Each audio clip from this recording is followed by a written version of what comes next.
नमस्कार। पूरा सच के इस वीकली कार्यक्रम में आपका स्वागत है। पिछले हफ्ते काफी कुछ देश में हलचल रही।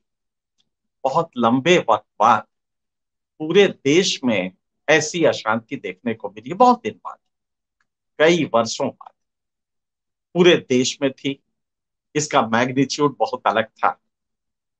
क्या हो गया इस देश को? वादा तो था कि सबका साथ, सबका विकास। दावा ये था कि साहब देखिए, हमारे आने के बाद से एक भी दंगे नहीं हुए। हमारे आने के बाद से पूरी अमन चैन शांति रही। ये क्यों बिगड़ गई? किसने बिगाड़ी? आपके लोग तो अखबारों में लिख रहे हैं कि साहब विदेशी ताकतों का हाथ है, उन्होंने बिगाड़ी। तो मुझे लगता है कि आपका स्पोक्स पर्सन जो था, जो दोनों थे, वो विदेशी ताकतों के हाथ में खेल रहे थे। किसने बिगाड़ी थी? अखलाक मारा गया, कोई सड़क पे नहीं आया। आपने देखा, पहलू खां मारा गया, कोई सड़क पे आया? जुनैद, तबरेज, एक सिलसिला था। पीट पीट पे इनको मारा गया। कभी गाय के नाम पे, कभी गोमांस के नाम पे, कभी इनका फ्रिज देख के, कभी इनके घर में पोटली देख के, कभी बेचारे अपना खाना लेके जा रहे हैं तो टिफिन खुलवा के। कोई सड़क पे नहीं आया था। तो दोष किसका है? सड़क पर कौन लाया है? इसके लिए कौन जिम्मेदार है? सड़क पे वो क्यों आए? क्या हाल कर दिया है आपने गवर्नेंस का? कहा तो वाजपेयी जी ने कहा था आपसे, जब गुजरात दंगे हुए थे तो कहा था कि राजधर्म निभाएं। ये राजधर्म है। और राजधर्म निभाएं कहा था तो लगभग लगा कि आपकी गद्दी हिल गई। ये तो कहिए आडवाणी जी ने आपको किसी तरह से एक मजबूत स्तंभ की तरह खड़े होकर बचा लिया था। आज आप राजधर्म निभा रहे हैं, राजदंड लेके खड़े हैं। कैसा है ये गवर्नेंस? ईडी के सहारे गवर्नेंस होता है। जैसे ही चुनाव आएगा तो विपक्ष के कुछ लोगों पे ईडी के छापे पड़ेंगे। सारे विपक्ष वाले ही गंदे हैं, बाकी सब तो जो इधर है वो दूध के धुले हैं। जैसे ही चुनाव आता है तो ईडी के छापे पड़ेंगे, इनकम टैक्स के पड़ेंगे। चुनाव में जैसे जैसे एमएलए आपके आते हैं और सरकारें बननी शुरू होती हैं तो उनको मुर्गे की तरह भर के एक बस में 5 स्टार होटल में ले जाके उनको टिकाया जाता है। कौन सा मॉडल है ये गवर्नेंस का? और जो विकास कह रहे हैं, कैसा है वो विकास? कितने आंकड़े हम लोग गिनाए कि विकास खत्म हो गया है, अनएम्प्लॉयमेंट भयंकर आ गया है, सिर्फ $5 ट्रिलियन की इकोनॉमी दिखा के। आपका चीफ इकोनॉमिक एडवाइजर 2 दिन पहले कह रहा है तमाम संस्थाएं आपकी जो है अपनी वो चीख चीख के कह रहे हैं, अरे साहब भारत बदल रहा है, $5 ट्रिलियन की इकोनॉमी 24 में तो नहीं होगी। अब टाइम कर दिया गया है 27 कि 27 में तो हो ही जाएगी। कौन सी ये इकोनॉमी है? कभी आपने ह्यूमन डेवलपमेंट इंडेक्स पे देखा है? कहाँ है? वही 130 और 135 के बीच में झूल रहे हैं। कौन सा पैरामीटर आपको बताएं गवर्नेंस का जो कि आपका सही है? कौन सा गवर्नेंस मॉडल ये लाए हैं? राजदंड के सहारे शासन होगा, बुलडोजर मॉडल चलेगा। जरा सोचिए ये कितना खतरनाक स्टेट का ये इस्तेमाल है। क्या स्टेट का तस्वुर हमारे संविधान निर्माताओं ने ऐसे ही किया था? आर्टिकल 12 में स्टेट की वो है, स्टेट का के बारे में बताया गया, लेकिन संविधान निर्माताओं ने एक गलती की। स्टेट क्या होगा, कौन कौन सी संस्थाएं स्टेट में आएंगी, उसकी जद में आएंगी, ये तो बताया। स्टेट का चरित्र क्या होगा ये नहीं बताया। नतीजा ये हुआ कि हमारा स्टेट धोखा करता है, फरेब करता है। वही फरेब जो कि एक चोर कर दे तो वो जेल में जाएगा। आप जरा सोचिए, किसी अतीक अहमद के घर आप बुलडोजर चलवाते हैं, और ये कहते वो अपराधी हैं, और खुले डंके की चोट पे सीने पे हाथ रख के कहते हैं यह अपराधियों को एक मैसेज दिया जा रहा है। क्या क्रिमिनल जस्टिस सिस्टम में ये पावर आपके पास आ गए हैं कि किसी का घर गिरा दो? आप चालाकी क्या कर रहे हैं? उसने मकान तो बनवाया ही होगा, जाहिर है अतिक अपराधी है तो मकान बनवाया होगा, पैसे वैसे दिए ही होंगे। लेकिन वो एमएलए भी रहा है, एमपी भी रहा है, अति मुख्तार अंसारी, इनके घर आप बुलडोजर भेज देते हैं। आप जैसे ही पूरे देश में आग लगी, उत्तर प्रदेश में भी कई शहरों में मुसलमान, आपके प्रवक्ता के कहने के बाद आपने गौर नहीं किया, मुसलमान नाराज क्यों हुआ? खैर हम उस पर बाद में आएंगे। वो अगर सड़क पे आते हैं, पुलिस रोकती है, वो ईटा फेंकते हैं, बिल्कुल गलत है। आंदोलन शांतिपूर्ण होना चाहिए, सख्ती कीजिए आप, लेकिन सख्ती अपने अधिकार में ही तो करेंगे ना। आपने उनका घर आइडेंटिफाई किया, कैमरे से पहचाना जब वो नारे लगा रहे थे, और उनका घर गिरवाया। ये पावर आपके पास कहां से आए? क्रिमिनल जस्टिस सिस्टम में तो ये पावर आपको दिए नहीं, वो तो कोर्ट के पास है। तो आपने धीरे से सीपीसी के जो बेसिक डॉक्ट्रिन है, डेवलपमेंट अथॉरिटीज को जो मिला हुआ है पावर, कि अगर कहीं विकास बाधित हो रहा है, कभी उसका मॉडल जो है वो बाधित हो रहा है, तो आपको डिमोलिशन के पावर उसमें है। ये सिविल उसमें है, सीपीसी में, सीपीसी के बेसिक डॉक्ट्रिन से आता है कि चूंकि डेवलपमेंट है, डेवलपमेंट में डेवलपमेंट एजेंसीज को पावर देने हैं, तो लिया जैसे उत्तर प्रदेश में है, उत्तर प्रदेश का जो अर्बन डेवलपमेंट एक्ट है, उसके सेक्शन 20C में ये पावर्स दिए गए हैं डेवलपमेंट अथॉरिटी को, कि अगर किसी ने गलत बनवाया है तो एक बाकायदे नोटिस देके, एक वक्त देके कि वो उसको रिपेयर करे, उसको सही करे, वरना डिमोलिश, उसके बाद डिमोलिशन नोटिस जारी होता है। अब करना क्या है आपको? जैसे ही देखा दंगाई है, तो बैक डेट में आपने नोटिस इशू कर दी। कौन पता करेगा कि बैक डेट में है? हमने कह दिया, और रात में पुलिस गई वहां पे इस तलाशने के नाम पे अपराधी को। घर वाले बेचारे दहशत में, अंतर है, आपने चस्पा किया नोटिस, कि साहब रात में नोटिस पुलिस ने लगा दी और सुबह डिमोलिश करा दिया। और सीधे डंके की चोट पे आपने कहा कि साहब ये तो मैसेज है ना, मैसेज अपराधियों को दिया। अरे भाई, क्रिमिनल जस्टिस सिस्टम में जो पावर्स नहीं है वो आप सीपीसी से ले लेंगे, वो आप सिविल प्रोसेस से ले लेंगे, और उसके बाद क्रिमिनल उसको मैसेज दे देंगे। कैसा मैसेज होता है? उसने डिमोलिशन, उसने गलत बनाया है कि नहीं, पहले तो यही दरियाफ्त होना है। अगर गलत बनाया है तो नोटिस आपने कब सर्व किया? ये अजीब सा एक हो गया है ये मोदी जी के राज में, योगी जी के राज में, कि अगर पावर क्रिमिनल जस्टिस सिस्टम में नहीं है तो आप सिविल से ले लीजिए, टॉर्ट से ले लीजिए, और लेके कहिए साहब इसी ने, तूने नहीं तो तेरे बाप ने पी होगी। ये जो एक जुमला है कि एक जंगल में अमन चैन के लिए एक, एक सभी लोगों ने एक करार किया, वो ये था कि साहब शेर शिकार करने नहीं जाएगा, जो जानवर है अपने अपने तरफ से एक एक उसको रोज उसके खाने के लिए भेज देंगे, लेकिन बहुतों को चूंकि मारता है ये ठीक नहीं है, लिहाजा एक वो रोज चला जाएगा। ये तय हुआ।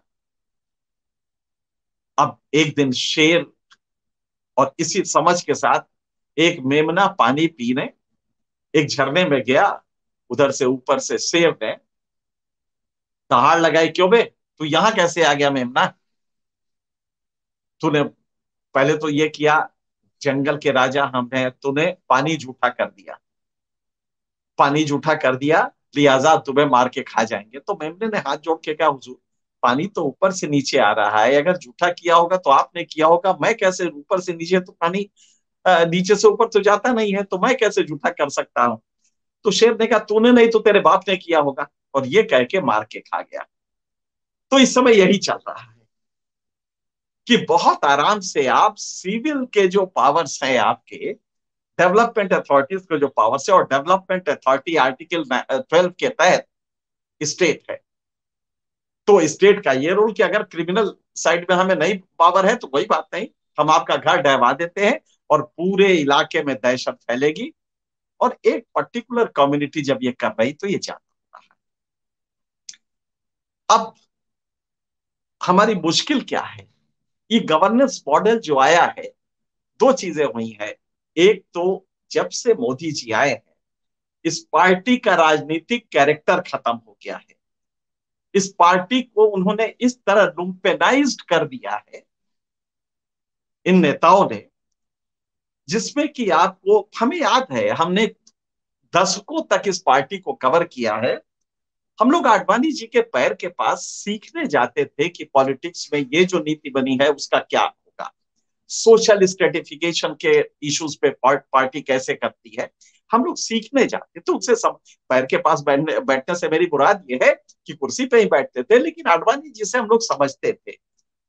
आज ये पार्टीज एक मर्सिनरीज की तरह एक्ट कर रही है।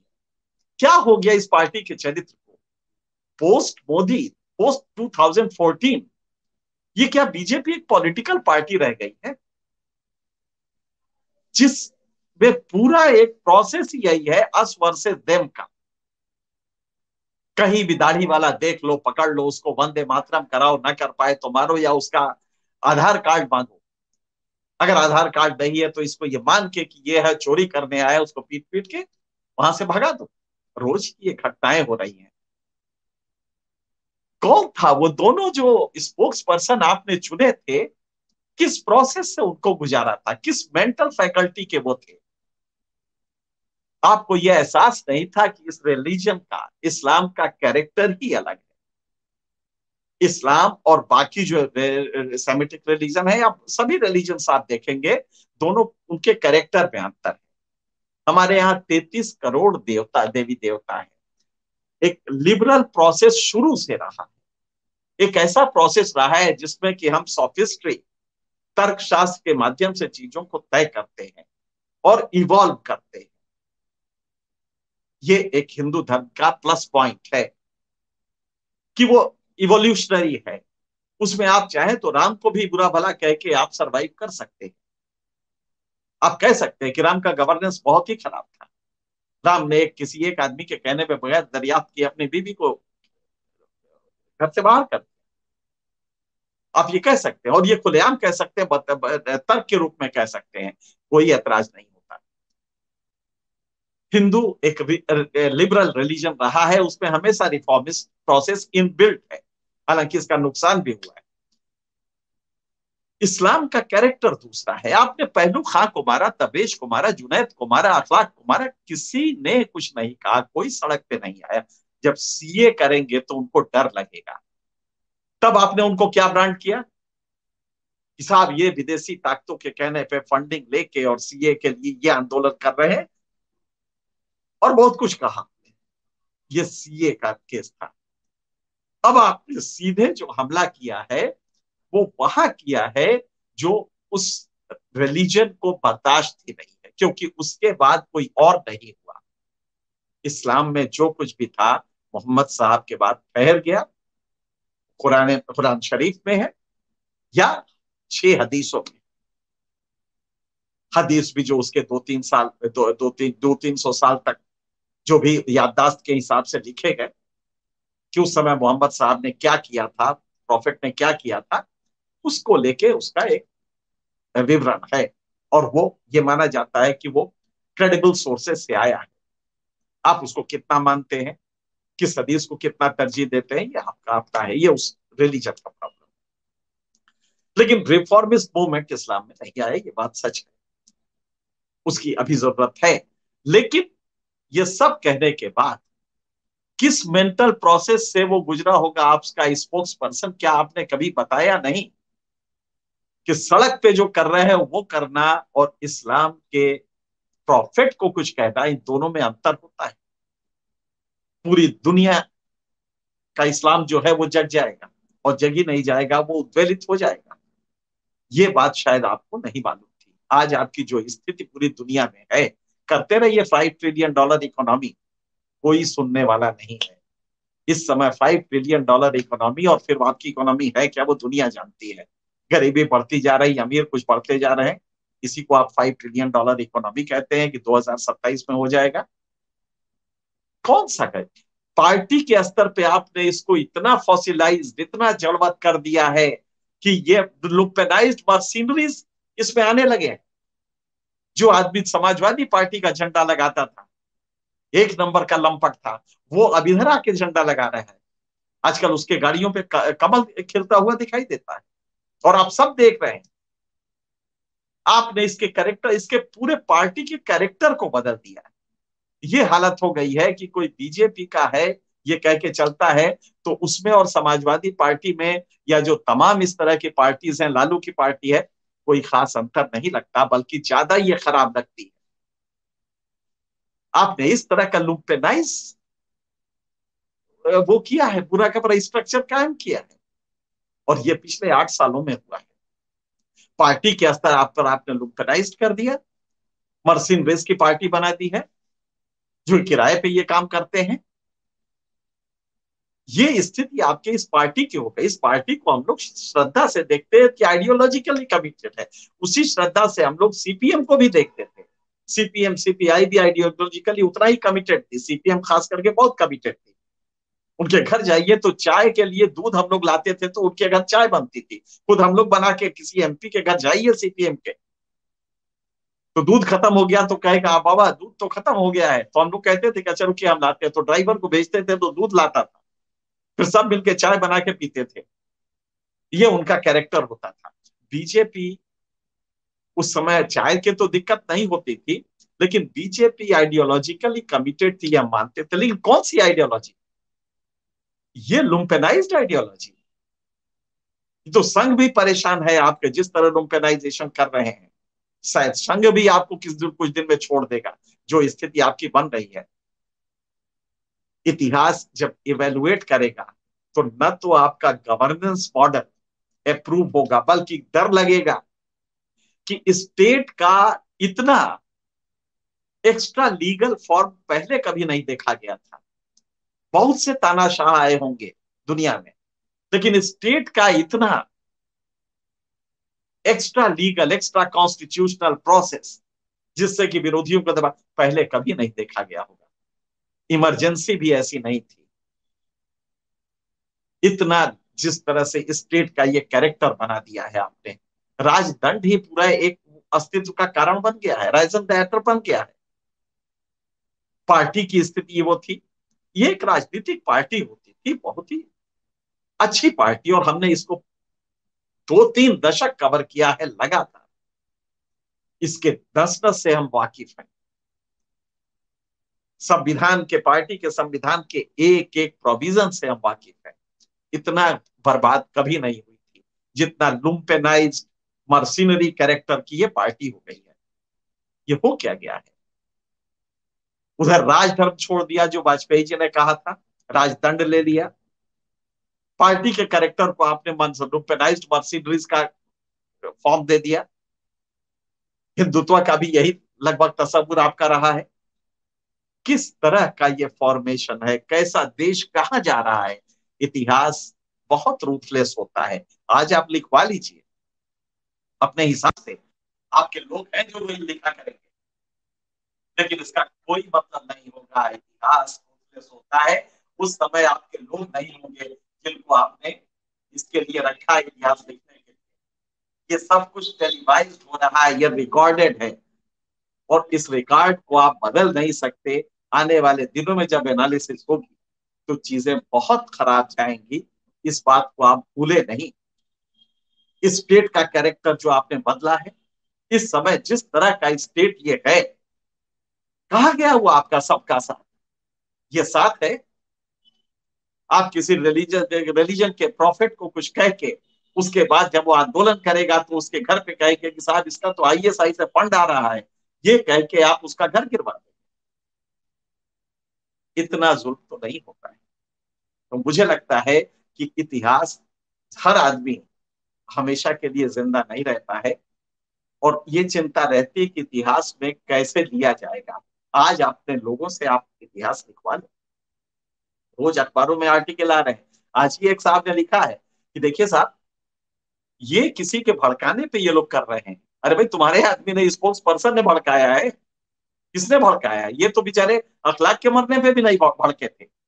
भड़काया तो तुमने है, तुम्हारे स्पोक्समैन ने है। लेकिन आर्टिकल में क्या आता है? एडिट। एडिट भी आता है। हिंदुस्तान के हिंदी के बड़े अखबार का, भारत के एक बड़े अखबार का आता है एडिट, कि किसी के भड़काने से ना भड़के। अच्छा साहब, नहीं भड़के, कोई बात नहीं। उसी के बगल में एक और होता है कि देखिए साहब, सरकार ने तो जो भाजपा प्रवक्ता ने उटपटांग बातें कही थी, उस पर साफ कर दिया था कि वो फ्रिंज एलिमेंट है। अब क्या नाराजगी है आपकी? जरा सोचिए, कितना मूर्ख समझते हैं आप इस जमात को, इस कम्युनिटी को, इस्लाम मुस्लिम कम्युनिटी को कितना मूर्ख समझते हैं आप। आपके सरकार ने कह दिया वो फ्रिंज एलिमेंट है, जो कि बीजेपी का स्पोक्स पर्सन है।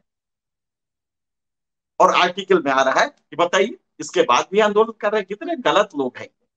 और इस तरह के आर्टिकल साफ लिखवा के हो सकता है कि वोट भी पा जाए, क्योंकि पूरा डेमोक्रेसी आपने वोट तक ही सीमित महदूद कर दी है। सिर्फ वोट तक, ये पूरे ये डेमोक्रेसी आपकी वोट तक है। और वोट चूंकि हिंदू देगा, वोटर नहीं देगा, आम जनता नहीं देगी, वो हिंदू। और लगातार उसको हिंदू बनाए रखने के लिए आपको ये सब करना पड़ेगा कि किसी यती, किसी तबरेज, किसी जावेद पंप के घर जाके आप उसको बुलडोजर लगवाएं। कभी आपने किसी ठाकुर साहब के घर पे लगवाया होता तो समझ में आता। बहुत सारे हैं अपराधी, लिस्ट उठा के देख लीजिए। अपने पॉपुलेशन परसेंटेज अगर आप देखिएगा, उससे कम मुसलमान कैदी मिलेंगे। और अगर गरीबी के हिसाब से देखेंगे, तो जितने दलित कैदी मिलेंगे, जितने गरीब कैदी मिले, क्योंकि दलित की जात ना लीजिए, जितने गरीब कैदियों में देखेंगे तो मुसलमान की संख्या कम है। लेकिन आपने आइडेंटिफाई किया है कि जब जावेद पम्प के घर जाएंगे और उसकी इमारत गिराएंगे, तो उसका मैसेज जाएगा। और ये आपके पुलिस के अधिकारी भी कहेंगे, ये आप मीडिया से भी कहलवाएंगे। और इस तरह से ये गवर्नेंस चलाएंगे, ताकि अगली बार भी हिंदुओं के वोट मिले। वोट तो मिल जाएगा, लेकिन इतिहास रूथलेस होगा। इतिहास शायद इसे माफ नहीं करेगा। आज तक के लिए इतना ही। अगले हफ्ते फिर किसी और मुद्दे पे मिलेंगे। तब तक के लिए हमें